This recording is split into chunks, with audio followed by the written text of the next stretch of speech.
Noches, bendiciones para todos. Estamos esta noche con el estudio de Génesis capítulo 8. Estamos retomando nuestro viaje por el libro de Génesis y hoy vamos a estudiar el capítulo número 8 de Génesis. Tengan sus Biblias listas, va a ser un viaje muy entretenido hoy. Amén. Y haciendo como una especie de recapitulación, vamos a considerar desde el principio qué nos dice Génesis. Y aquí tenemos la creación de Adán, que es el año número 0. Y a los 130 años tenemos el nacimiento de Set. O sea, en este transcurso de 130 años nacieron Caín, Abel, y también Abel murió. No sabemos más nada de Caín después de que huyó. Y tenemos el nacimiento de Enos, el nacimiento de Cainán, y en fin, una serie de personas muy importantes en la historia bíblica. Tenemos también el nacimiento de Enoc y la desaparición de Enoc en el año 987, considerando la creación de Adán. Amén. Y una vez más, el año 0 es la creación de Adán. Y lo que vamos a estudiar esta tarde es la historia de Noé. El nacimiento de Noé fue el año 1056. ¿Y cómo sabemos todo esto? Es porque la Biblia, recuerden los capítulos 5 y 7, si no me equivoco, en fin, a lo largo de muchos pasajes en Génesis, hasta lo que hemos estudiado hasta hoy, vemos que nos dice, por ejemplo, y Adán tuvo a Set cuando tenía 130 años, y así nos dan edades y podemos calcular de esta manera qué año, por ejemplo, nació Noé, en el año 1056. Y en el capítulo 7 vimos que a los 500 años, cuando Noé tenía 500 años, o sea, en el año 1556 ocurrió el diluvio, pero Dios había determinado juzgar a la humanidad desde Génesis capítulo 6, verso 3. Entonces dice ahí que el hombre vivirá 120 años. No está determinando Dios que ese va a ser la duración de la vida de un ser humano, sino que está diciendo que en 120 años iba a venir un juicio en el que Dios terminaría con la vida de los seres humanos, excepto Noé y su familia. Y en el año 1656 tenemos el diluvio. Y la Biblia nos dice que Noé tenía 600 años cuando esto ocurrió. O sea, la Biblia nos ha estado dando datos muy precisos para poder calcular el año. Y solamente para que tengan una referencia más, recuerden una vez más, el año 0 es la creación de Adán y Eva.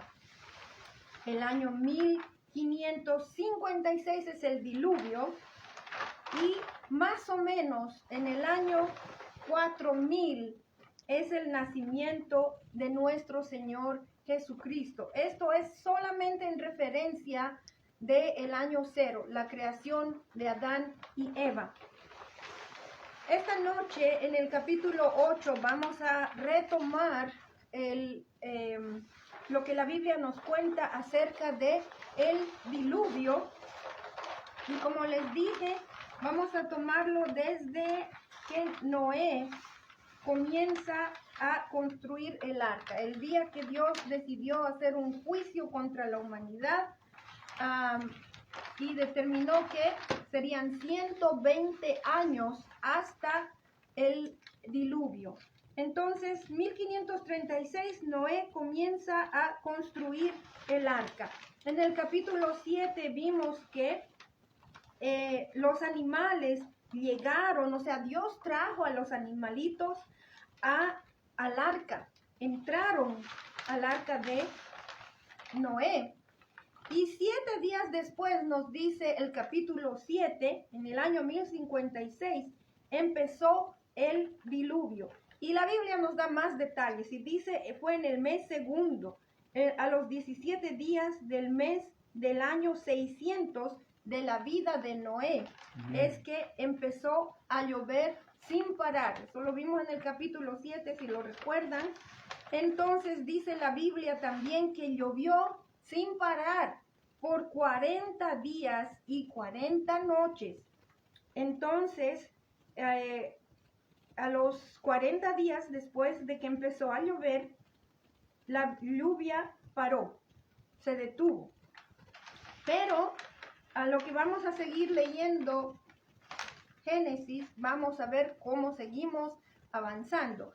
Y solamente para darles una pequeña introducción también, yo quiero decirles, para los que conocen de las historias de su país, la historia de cada cultura, en la cultura incaica no tenemos nada escrito, o al menos no se ha podido descifrar lo que trataron de escribir, pero sí se cuenta desde los ancestros. Nosotros tenemos historias entre los aymaras de un tiempo que el agua cubrió todo lo que ellos conocían, o sea, no había una palabra para decir mundo, pero cubrió la tierra entera.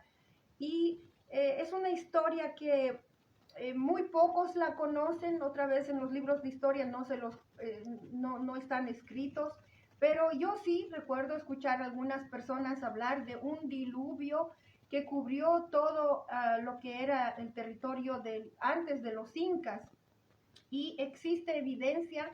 Una de las montañas altas en mi país se llama Illimani, en mi ciudad de La Paz, Bolivia, y ahí existen conchas de mar que debajo de bastantes pies de hielo y de nieve encontraron conchas de mar, de varias criaturas del mar, lo que da evidencia de que sí estuvo cubierto de agua, porque el mar está cientos de millas lejos de esta montaña, y no es la única montaña. Obviamente se encontró esta evidencia en otras montañas, lo que es evidencia de que sí, la tierra estuvo cubierta de agua, aún hasta esas montañas que son 5.000 o 6.000 pies, 6.000 metros, perdón, sobre el nivel del mar. Entonces, hay historias del diluvio en muchas culturas. Yo creo que en la cultura maya y azteca también existen historias acerca del diluvio con nombres muy interesantes. Pero, ¿por qué les traigo todo esto? Porque en la cultura babilónica han encontrado el relato del diluvio con nombres muy diferentes, obviamente. Y algunas personas se equivocan al pensar que esa es la historia más antigua del diluvio, aún antes de la Biblia.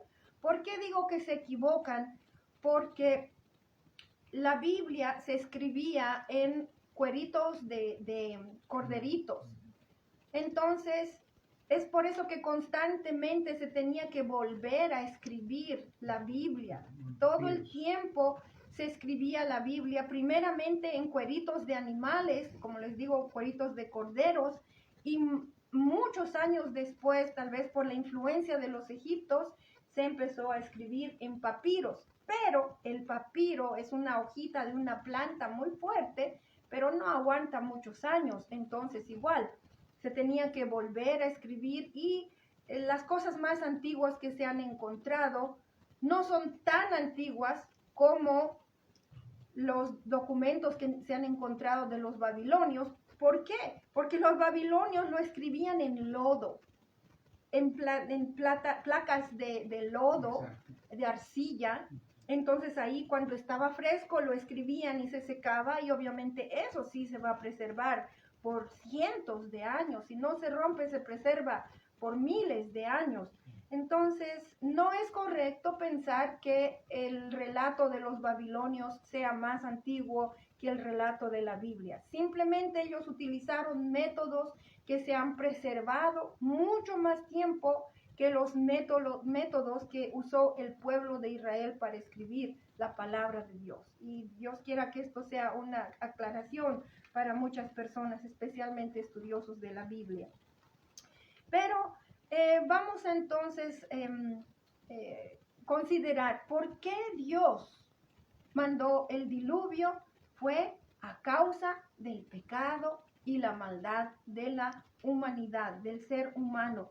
Y la paciencia de Dios llegó a una conclusión, porque Dios tiene paciencia, pero hay un nivel en el que dice esto es suficiente. No porque Él le hayamos rebasado su paciencia, no, sino que la maldad es tanta que el ser humano está sufriendo demasiado. Entonces es por eso que Dios mandó el juicio. En este momento, si pensamos en los niveles de maldad que existen en el mundo, cuántas personas, cuántos millones de seres humanos están sufriendo a causa de esa maldad desmedida.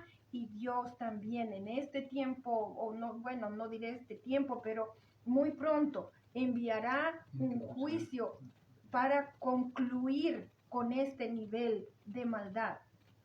Una pregunta: ¿discriminó Dios al hacer este juicio? La discriminación de Dios no fue basada en la raza, tampoco fue basada en que sea solamente hombres o solamente discriminó contra las mujeres, de ninguna manera.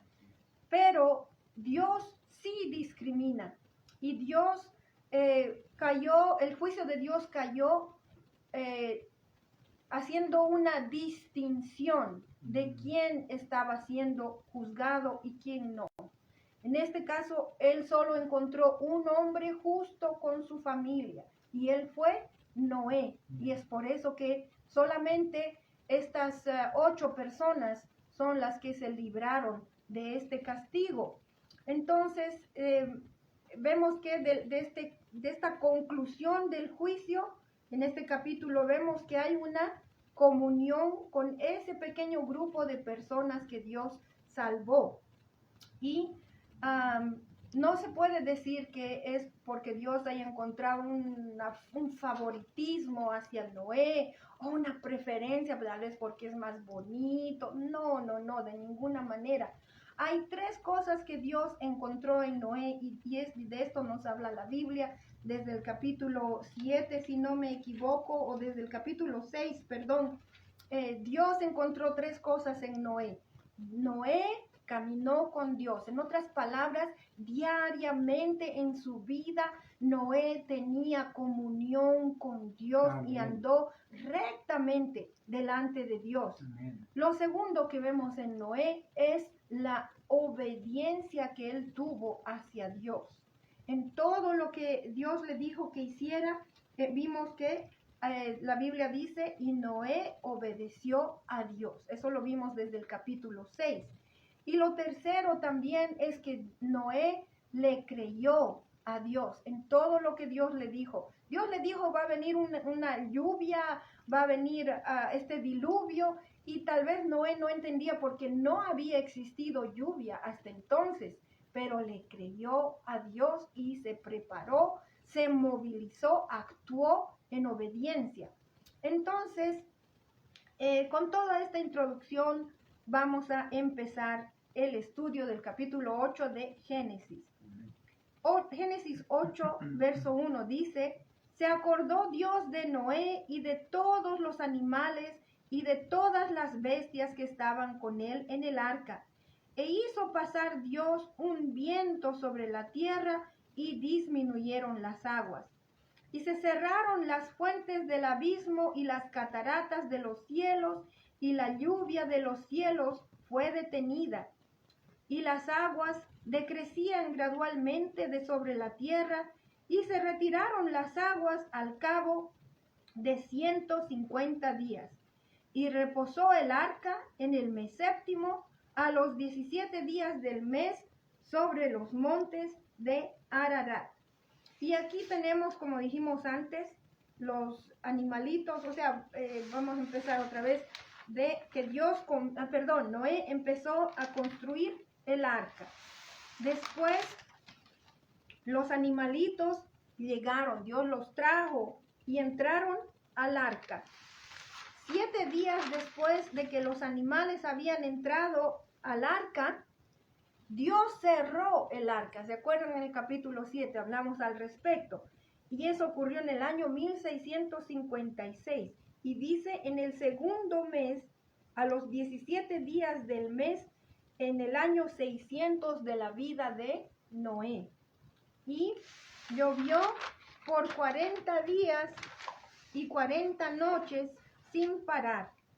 Y paró la lluvia en un momento. Y después dice que pasaron 150 días.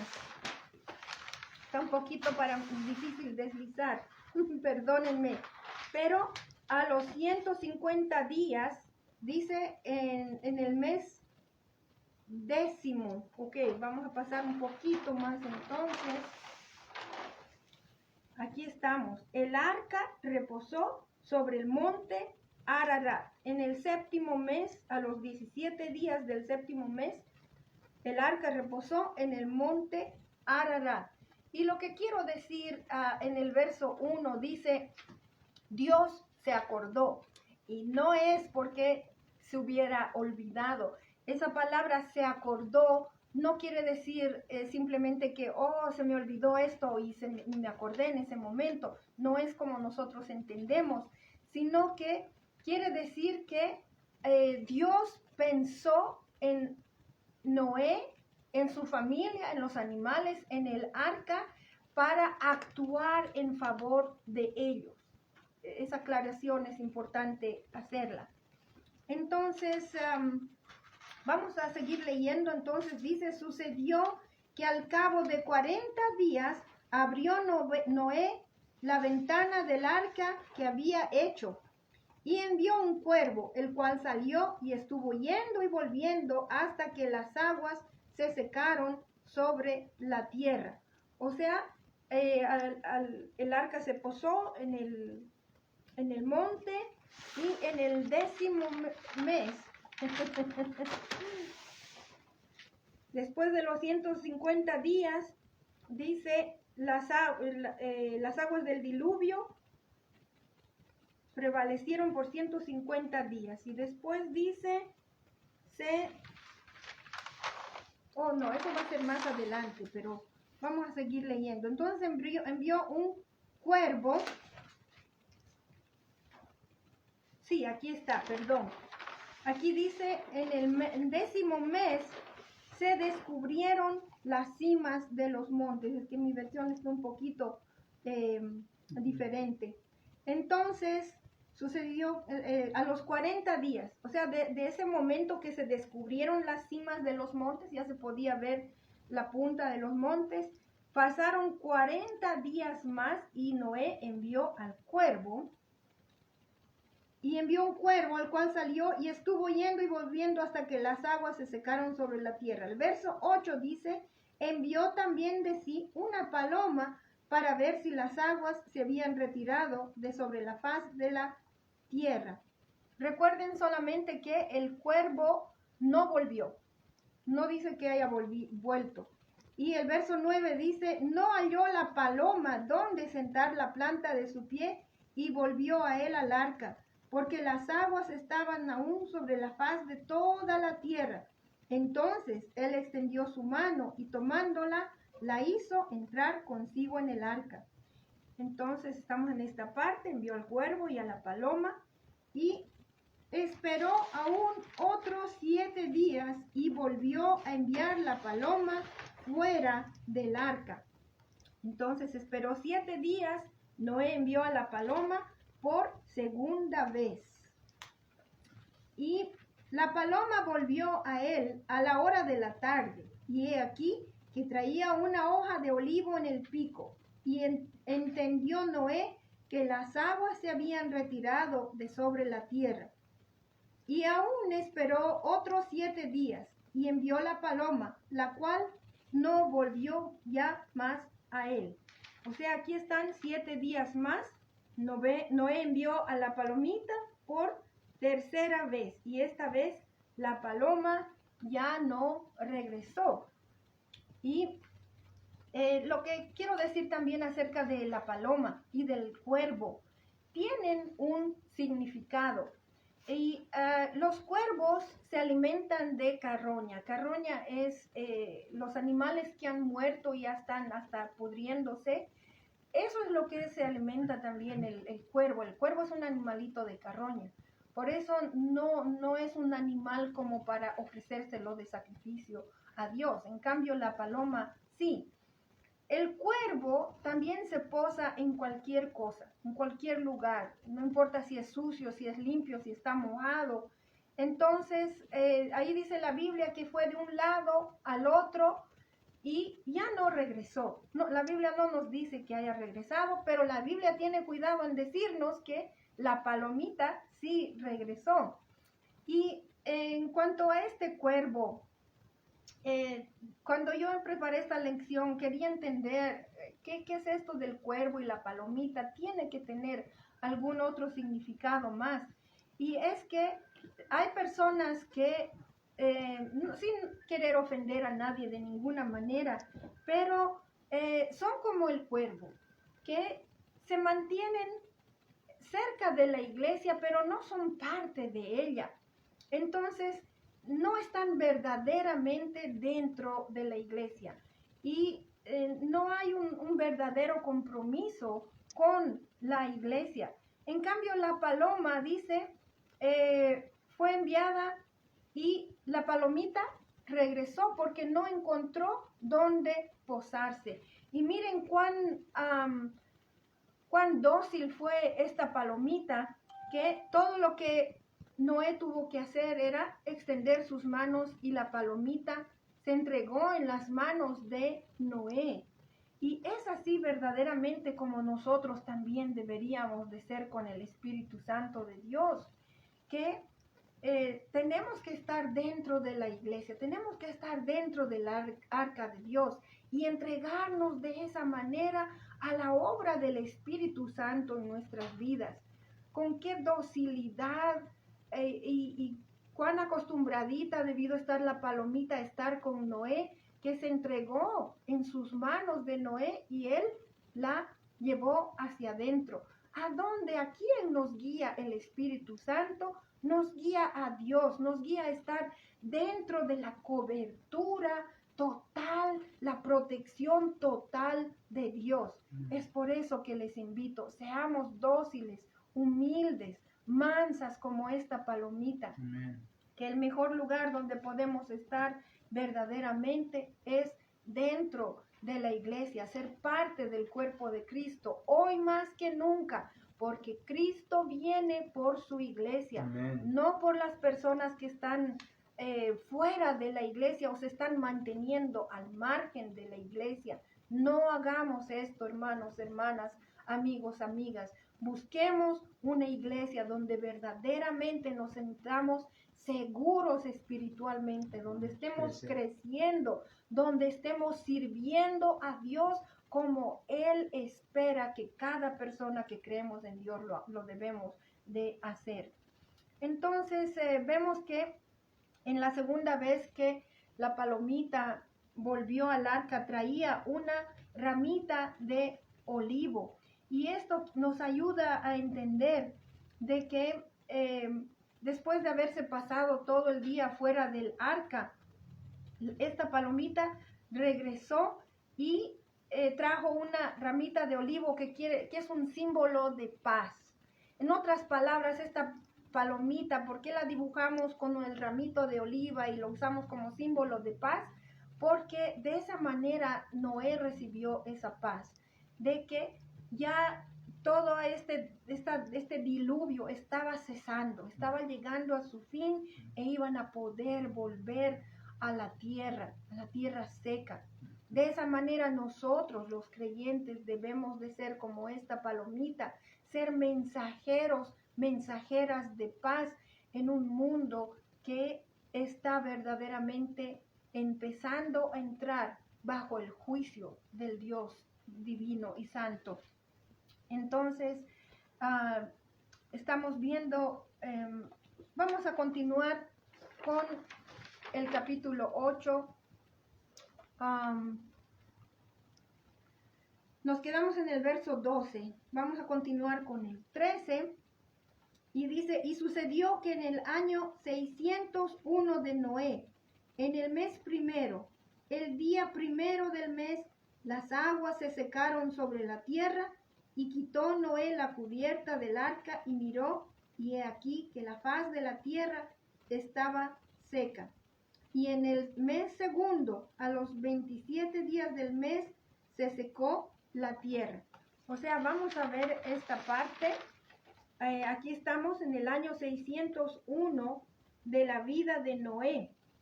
Las aguas se secaron. Y bueno, hasta ahí llegamos. Entonces, ya estamos llegando al final. 27. Ok, a los 27 días lo leímos. Sí. Entonces, dice en el...